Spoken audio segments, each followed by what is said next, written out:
as it is clear to you, the talk was very attractive, taking our attention because it was based on facts and realities. And to a great extent we understood what is meant by a social and political activism. It is not just preaching but living with the people, going to the ground, root level, and taking challenges in their own life as well as challenges in the life of the people, making sure that we can do many things. The example of that, the shop of the people, run by the people and for the people, and the marvels they made, establishing 5 shops around. So these are all little examples, small examples, but then needs courage to face the challenges that will be raised by the people or the other class of people. So I'm sure that we are all filled with a lot of questions because the topic was very much down to the root, practical, raising questions and demanding challenges. So now it is open. I thank Aruna for the enlightening talk, and it is open to the public for the questions now. Contradict me, come on. Challenge. Disagree with me.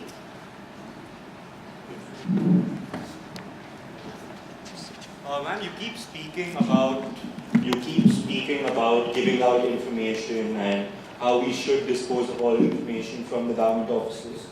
What about information that deals with defense or state secrets, like the OSA deals with the Official Secrets Act that you spoke about, and even other acts that do deal with information which could, if given out to the public at large, be detrimental to the public itself? Are you supposed to know? Yes, ma'am.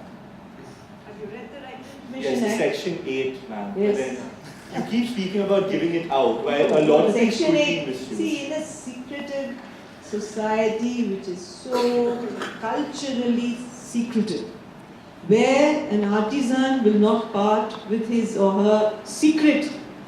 So, all traditions of good dyeing, vegetable dyeing, has really died. I hope you understand. I'm punning on the word dyeing. Both dead in the terms of having finished off and dying in terms of changing color. So that is dead now because they wouldn't share it. Everything in our culture is bound in the culture of secrecy. It's so in bureaucracy, it's so everywhere. While making provisions in the Act, don't get worried about state security. It's not your business. The state is busy arresting people who are in the wrong and letting go free all the people who are culprits. So let them look after their own security.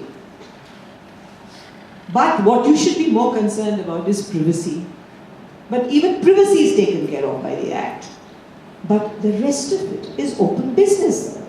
Why should you or I not know about rations? Why should you or I not know about what medicines come to the hospital? Why should you or I not know about how much money our country has borrowed from abroad? Because it's on you and me, the debt. The government will go tomorrow. You think the party in power is going to bear the debt and not you and me? They borrow money and the debt is on you and me and everybody. Do you realize that? Every loan from the World Bank, every loan from international financial organizations, every single deed is an obligatory debt of every citizen of this country. Should you and I not know how much money we are borrowing? Should we not know what forest cover there is in this land and how much forest cover is being depleted? Because you are the future generation. Should you not know what, in fact, depletion of irreplaceable resources is doing to our country? Is this a secret? Is it a secret not to know what my member of parliament is discussing in parliament?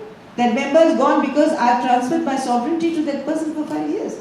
I am the master and that person is not my servant, but certainly is obliged to share with me all that information that goes on in parliament. So I'm afraid information has to be out in the public domain, and it's something which we are so terrified of parting with, and I don't see why not. And the second thing is, you asked me many questions, so I have to answer some. So the second thing is that in a feudal, constricted, narrowed, hierarchical society in which caste is so dominant and really kills us, literally kills us, It is important to know the value and importance of questioning. In a classroom, it's important. To me, it's important that you question me. I'm glad you question me, disagree with me. But questioning is the first step towards learning. And I'm sitting with profoundly important people who teach, and I'm just a novice. But nevertheless, if you don't ask questions, how will you find answers? What is science? What is research? It's asking questions and getting answers. What is spirituality? It's questions you ask of yourself, your soul, God, whomsoever you may ask. What is sorrow? What is anger?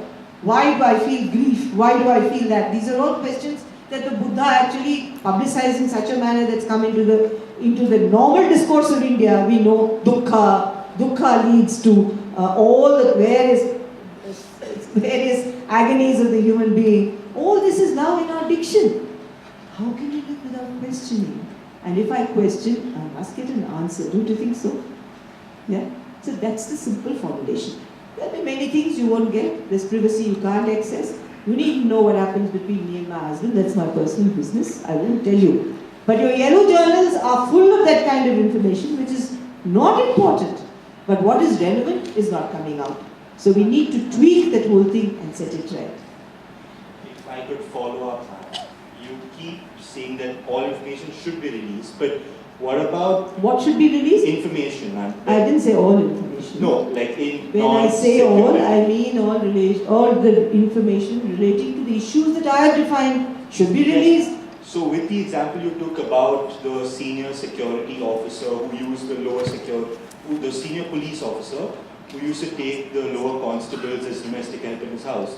Now, if you release that information to the public, the mass over there, obviously as it should be, as is what is right. Come quickly to the conclusion now. What will happen then? So, ma'am, don't you think that would cause a lot of unrest and rage in the people and who would go against what the law is and go This inside is public that person? information, my dear. Everyone, my collector in Rajsamand, a woman collector had 11 peons. One to milk a cow, one to look after the baby girl, one to look after the male child, one to carry the milk that was taken out of her high crossbred cows to her husband who worked in Udaipur. The whole district knew it. You don't need right to information for these things. You can't hide it under a bushel. And what unrest. You fear, and this is the voice of oppression I hear, that when I speak out against the truth, against untruth or against oppression, I become a liability for the system. But the people who steal and thrive on its stealth, because they don't shout or scream according to you, or assemble on the streets, they are wonderful. Then you should really have an official recognition of all the scamsters in this country who never come on the streets. Nowadays, all the thieving is done virtually. So they don't even have to become public. Would you agree with a society like that? No. So let's leave it at that. Just don't say, we mustn't also argue for the sake of arguing. We must have some principles. I like arguments, I welcome them. But there must be some basic norms that we agree on. That talking about criminality is not worse than performing the crime. How can you say that? Arun Shori, who's not a very good friend of mine, but anyway, he came to the academy once and he said that you have to choose between law or order. If you really need the law, which is justice, then there will or may not be order. If you just want order, you can have a fascist system which will impose the order of martial law, which will impose order, that you may or may not have justice. We have only 5 minutes more for questions. Please make brief and short questions. Only 5 minutes more. Mama, I'm impressed of your successful story that you have made through the 5 stories. That recollect me of that very saying of small is wonderful and small is beautiful. But at the same time, in the present day, there are a lot of stories that we hear about the problems concerning microfinancing, especially after Muhammad Yunus microfinancing and their failure. So, what do you think about that? Can we go with this line the coming days, or we must search for some other ways? You know, I agree with you that nothing is a final solution. Microfinance in the way that India has looked at it, the self-help groups and various small institutions, I don't think it's a final solution, but it is at least been huge democratic education for our women. Because all these self-help groups, all microfinancing groups, have been largely women. So they've understood the essential concepts of, say, saving, of banking, of finance. At that level, it has been very good. But I do not think that, there is one ideological problem in the concept that is implemented about microfinance by government and by international bodies. It's the same way in which you think that rich people need extraordinarily good private schools and the poor can make do with very badly run government schools. The whole thing that the right to education law tried to set right. Similarly, you need high finance and high financial banking institutions for people who are real investors. And you need a very badly managed, a very low-grade system for the poor. That will never work. You'll have to bring in quality management. See? And that is where we make a mistake. But I still think small is beautiful, because decentralization is in one sense the answer to all our problems. And one of the I'm a great admirer of the Kerala government for its people's plan and for the planning at the panchayat level. And you don't know, people, and I think largely are from Kerala, you don't know how wonderful Kerala is unless you visit the other states. A panchayat in Kerala has done so much more. So I think you need to go and have a look at the other states and you will know. And every time I go to Kerala, my Kerala friends tell me, oh Aruna, you don't live here, that's why you think it's wonderful. But I say to them, I've seen panchayats in Bihar, in UP, in Rajasthan, in Karnataka, in Tamil Nadu, graded, Bengal. I've seen them all, Odisha. But I feel that the Kerala panchayat, because of its real decentralization, fiscally as well as otherwise, has really done something. And I think it's done much more than the much touted Porto Alegre people's budget, which has gone international. I think what Kerala did was in fact much more fundamental and better. So I think my answer to you would be that. We have time for one more question. Arunaji, you are saying about your mother that she was a physics teacher and she was always saying to the students that you have to get rid of fear. So how much she influenced you to have such a kind of life and to work for women? How much she influenced you to have such a kind of life and to... My mother had a profound influence on me. She was a wonderful woman, she was my friend and she was also my critic. She was very strong in her criticism of me, which I always welcomed because she was also a very fair woman and therefore she never made a fuss about us. And so I grew up understanding 2 or 3 very basic things from her.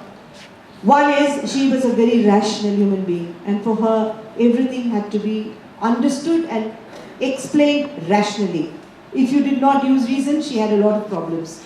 And so much so that when she died, she really said she did not want any ritual, she did not want anything because it didn't make sense to her. But she didn't say there was no God. She said, I can't even agree with that because that would be irrational because no one knows who God is. To prove that there is no God, you have to know that there is a God.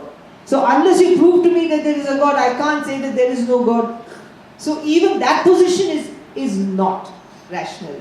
So she used to have a quarrel with atheists also, saying that they also have an irrational statement in their atheistic principles. Now she took it to such lengths.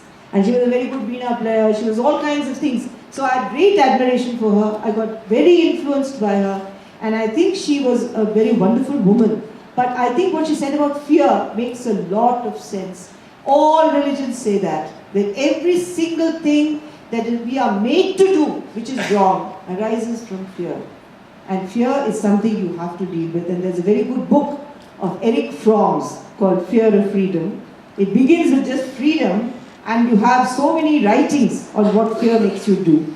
It's all this mad public action that you see, the killings and all the rest of it arises from fear. If you deal with that fear, you deal with a lot of yourself. I can't say that I've dealt with it completely and absolutely, but I'm conscious that there is something in me which I have to deal with. And I have to make sure that my reaction, it's not a reaction born out of fear, but it's a response. A response and reaction are 2 completely different things for me. Perhaps you will agree or disagree, but I do think a response makes you win. A reaction always makes you lose. Thank you, Arunaji, and thank you everyone for your active participation. Now this is the end of the first lecture. The next one will be at 12 o'clock. You have 5 minutes. So far you are sitting silent. Now you talk to the one who is sitting on your right and left. So relax yourselves. It is not time to go out, but you can feel relaxed to get ready for the next lectures. Thank you.